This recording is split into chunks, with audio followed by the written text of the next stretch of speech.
আসসালামু আলাইকুম, স্বাগতম সংবাদে। শুরুতেই জানিয়ে দিব সংবাদ শিরোনাম, তারপর বিস্তারিত।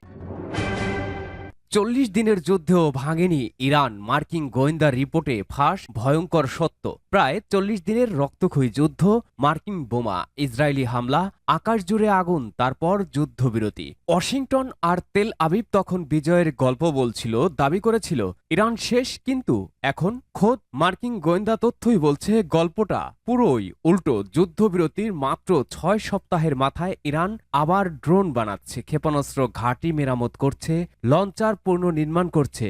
আর সবচেয়ে ভয়ের বিষয় হলো, যতটা দুর্বল ভাবা হয়েছিল ইরান, ততটা দুর্বল ছিলই না। ওয়াশিংটনের হিসাব ভেঙে পড়েছে। মার্কিন গোয়েন্দা সূত্র বলছে, যুক্তরাষ্ট্র ও ইসরায়েলের হামলার ইরানের সামরিক সক্ষমতা যতটা ধ্বংস হয়েছে বলে প্রচার করা হয়েছিল, বাস্তবে ক্ষতি তার চেয়ে অনেক কম। একজন মার্কিন কর্মকর্তা পর্যন্ত স্বীকার করেছেন, গোয়েন্দা সংস্থাগুলো যে সময়সীমা ধরেছিল ইরান তার চেয়ে দ্রুত পুনর্গঠন করছে। অর্থাৎ যে দেশটাকে অচল বলে দেখানো হচ্ছিল, সেই দেশ এখন আবার যুদ্ধের প্রস্তুতি নিচ্ছে, এবং সেটা প্রত্যাশার চেয়েও দ্রুত গতিতে। বিশ্লেষকদের ধারণা, আর মাত্র কয়েক মাসের মধ্যেই ইরান আবার পূর্ণমাত্রা ড্রোন হামলার সক্ষমতা ফিরে পেতে পারে। প্রশ্ন হচ্ছে, কে দিচ্ছে ইরানকে শক্তি? সবচেয়ে গুরুত্বপূর্ণ প্রশ্ন এখন এটাই, কিভাবে এত দ্রুত ঘুরে দাঁড়াচ্ছে তেহরান? গোয়েন্দা সূত্র বলছে, রাশিয়া এবং চীনের সহায়তা এখানে বড় ভূমিকা রেখেছে।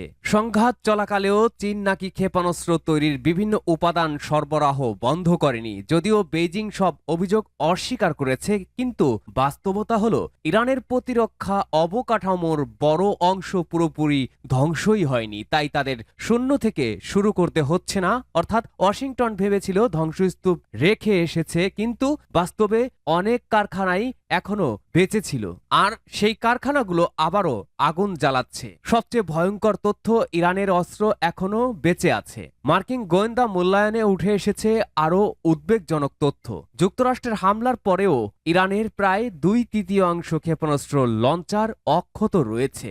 হাজার হাজার ড্রোন এখনো সক্রিয়, যা ইরানের মোট ড্রোন সক্ষমতার প্রায় ৫০%। আর সবচেয়ে বেশি বিপজ্জনক বিষয়, উপকূলীয় ক্রুজ ক্ষেপণাস্ত্রের বড় অংশ ধ্বংস হয়নি। এই মিসাইলগুলো সরাসরি হুমকি হরমুজ প্রণালীতে চলাচল করা জাহাজগুলোর জন্য। অর্থাৎ যুদ্ধ আবার শুরু হলে শুধু আকাশে আগুন জ্বলবে না, থেমে যেতে পারে বিশ্ব বাণিজ্যের রক্ত প্রবাহ। মার্কিন জনগণকে কি সত্য লুকানো হয়েছে?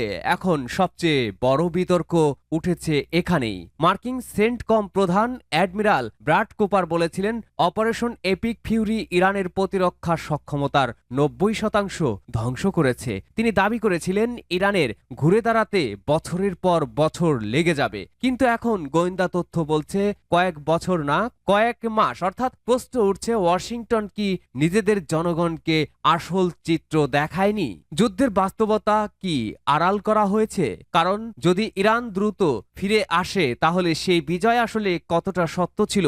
যুদ্ধবিরতি চলছে, কিন্তু যুদ্ধ থামেনি। সবচেয়ে বিপজ্জনক বিষয় হলো, কাগজে যুদ্ধবিরতি আছে, কিন্তু বাস্তবে দুই পক্ষই নতুন সংঘাতের প্রস্তুতি নিচ্ছে। ডোনাল্ড ট্রাম্প হুঁশিয়ারি দিয়েছেন, ইরান শান্তি চুক্তিতে রাজি না হলে আবার হামলা শুরু হবে।